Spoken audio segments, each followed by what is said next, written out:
Okay, I decided to make a video myself of the reason why my Volvo heat wasn't working. I went to the dealership and had the blend door replaced because I wasn't getting any heat.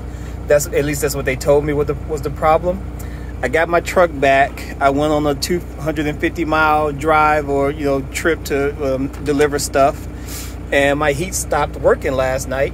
And I was going to take it back to the dealership, but I decided to take it apart and figure out what was wrong with it myself. So, because I was, all the money I paid for the blend door, I wasn't gonna, just allow them to take my money.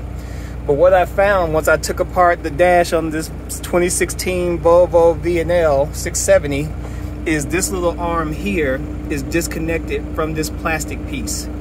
So when you turn the switch from the hot, from the hot area to the cold, that arm moves.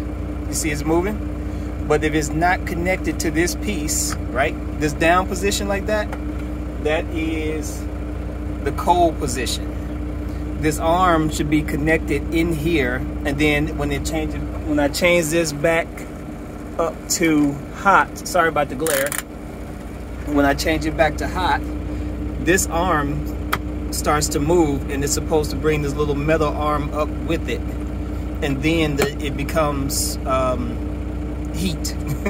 Then they get hot air blowing out of the exchanger and in through the vents. So this had come disconnected, and you need to reconnect that to make sure that it's moving properly or together, to make sure you can switch between heat and cold. Once that's fixed, you should be good to go.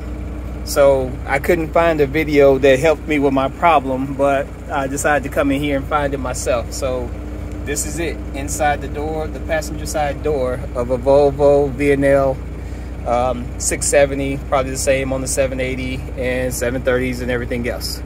Good luck.